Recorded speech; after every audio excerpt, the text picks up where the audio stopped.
bagaimana sifat hafazahnya Allah, sifat penjagaan Allah.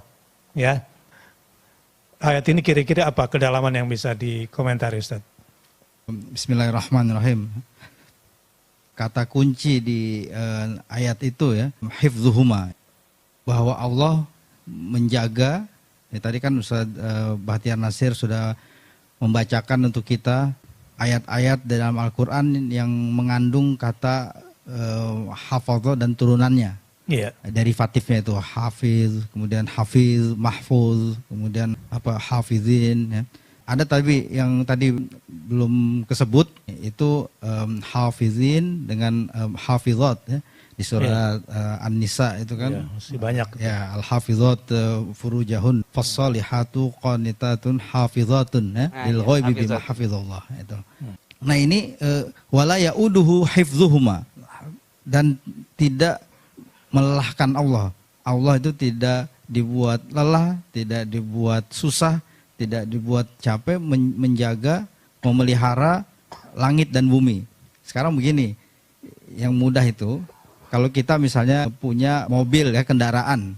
Kalau kita di jalan tol misalnya, kita isi full tank, ya, isi bensin atau solar penuh. Kemudian sesudah berjalan misalnya 200 km, 300, itu bahan bakarnya itu pasti menyusut.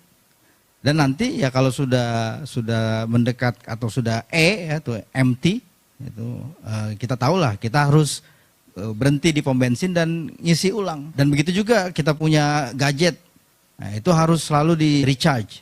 Nah sekarang coba kita lihat, ini lampu ini menyala banyak, ini karena ada strumnya, ya. Nah, ada arus listrik yang mengalir. Kalau matahari itu menyala terus, itu bukan 24 jam menyalanya itu. Jadi menyala selama ribuan, puluhan ribu, mungkin kalau bagi para ahli astrofisika katanya sudah jutaan tahun. Itu pom bensin matahari di mana?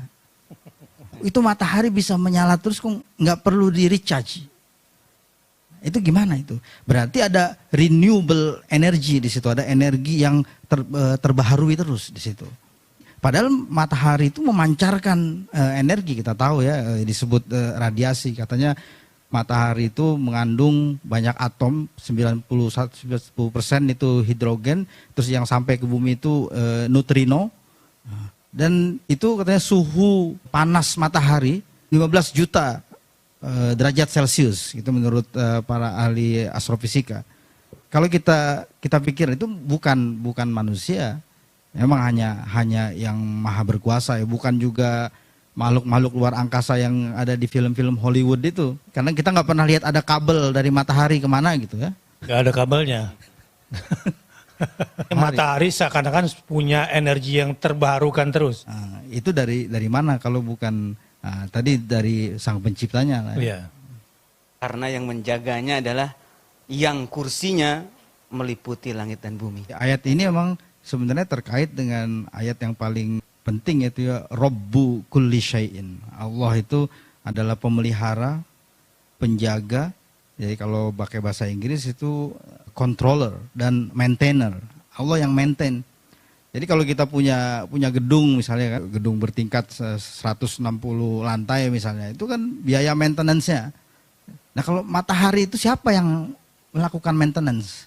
Ya, jadi maintenance itu dari hifzuhuma. Iya. Memaintain alam. Nah, pesannya mungkin buat kita begini, kalau menurut saya Ustaz, iya, itu kalau matahari dan alam semesta ini saja bisa di-maintain, apalagi kita makhluk yang halus, yang kecil, yang nggak ada apa-apanya gitu kan. iya.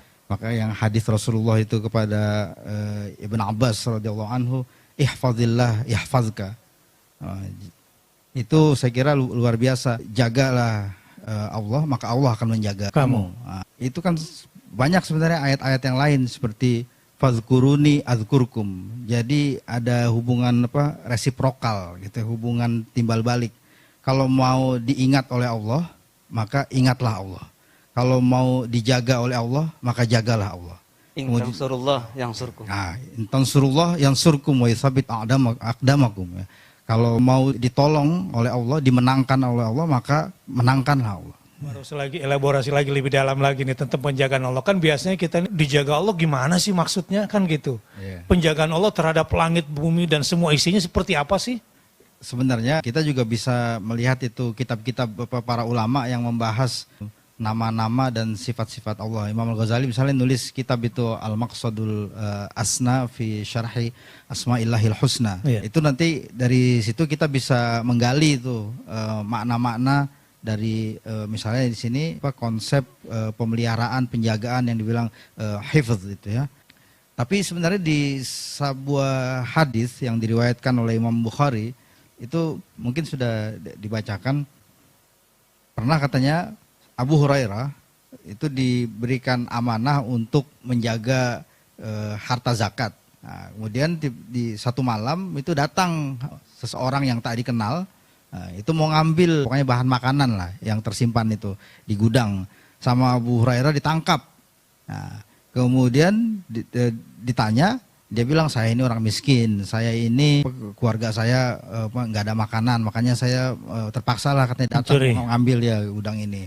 Nah, begitu kemudian paginya Rasulullah langsung bertanya, Rasulullah seperti tahu, ya memang harus beliau tahu ya. Lapor, kalau nggak salah Abu Hurairah lapor. Ya, lapor, kemudian kata Rasulullah itu nanti akan datang lagi. Benar, malam kedua datang lagi, malam ketiga datang lagi. Pencurinya nih. Pencurinya itu. Nah, belum begitu ditangkap, kemudian jawabannya sama. Tapi di yang malam yang terakhir itu kata Abu Hurairah, kamu sudah 3 kali ini, kamu bilang nggak akan datang-datang lagi. Dia minta dilepaskan. Nah, tapi dia bilang saya ajarkan kamu sesuatu. Nah, terus diajarkan katanya ayat kursi ini. Jadi diberitahu kalau kamu baca ayat kursi dari awal sampai akhir sampai selesai, kamu akan dijaga oleh Allah sampai pagi gitu ya. Nah, kalau kamu mau tidur katanya idza awaita ila firashika, kamu kalau mau berbaring sebelum memejamkan mata membaca ayat kursi maka insya Allah dijaga sampai pagi. Yang ngajarinnya si maling tadi ya? Ah ya. Maling yang ngajarin. Yang ternyata katanya itu adalah iblis. Jin, ya, adalah setan. Jadi kata Rasulullah, setan itu sebenarnya pembohong. Tapi untuk yang tadi malam dia kasih tahu kamu itu benar. Itu dia benar. Itu dia nggak bohong katanya.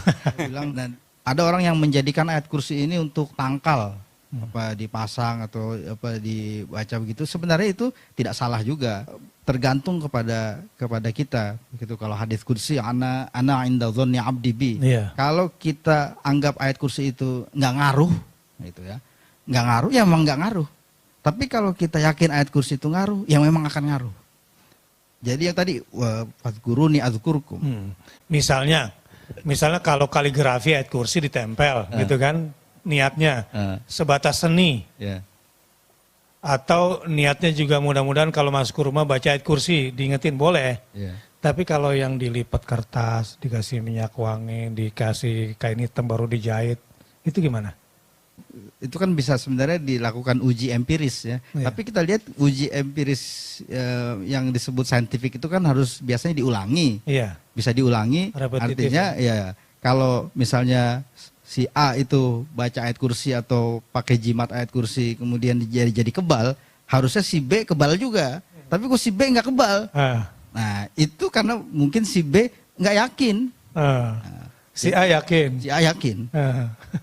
Pertanyaan itu penjagaan dari Allah atau dari setan? Iya, ya, kalau si A itu membaca kemudian dia yakin Allah menjaganya, jadi sebenarnya keyakinan itu dalam psikologi mereka sebut placebo effect ya. Nah, itu ada kasus misalnya katanya ada 30 pasien, 10 dibuat 3 kelompok. Nah, yang 10 ini sakitnya sama. 10 pasien ini dikasih obat. Yang 10 ini tidak dikasih obat, yang 10 lagi dikasih bukan obat sebenarnya vitamin, tapi jadi dibohongin lah. Seolah-olah obat padahal bukan obat. Nah, sudah berjalan biasanya kan kalau obat 3 hari nanti selesai gitu ya. Nah, yang dikasih obat ada perubahan, kecuali yang enggak.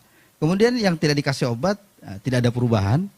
Yang dikasih vitamin itu dibohongin, dibilang ini obat, ini sembuh. Nah, jadi katanya ini sembuh, kelompok pertama sembuh, kelompok terakhir ketiga sembuh. Ini apa sebabnya? Padahal yang kelompok ketiga tidak dikasih obat, tapi cuma dikasih vitamin. Kalau sekarang misalnya air putih dibacain, ayat kursi, sembuh. Nah itu dibilang placebo effect. Oke, sekarang kita lanjutin ngobrol-ngobrol tentang sifat hafadzahnya Allah Subhanahu wa taala. Ya artinya apa yang sedang kita bincangkan ini juga mencakup hal-hal yang selama ini irasional menurut sebagian orang. Placebo effect ini setelah diuji coba ternyata rasional juga. Iya, Bapak. Iya kan?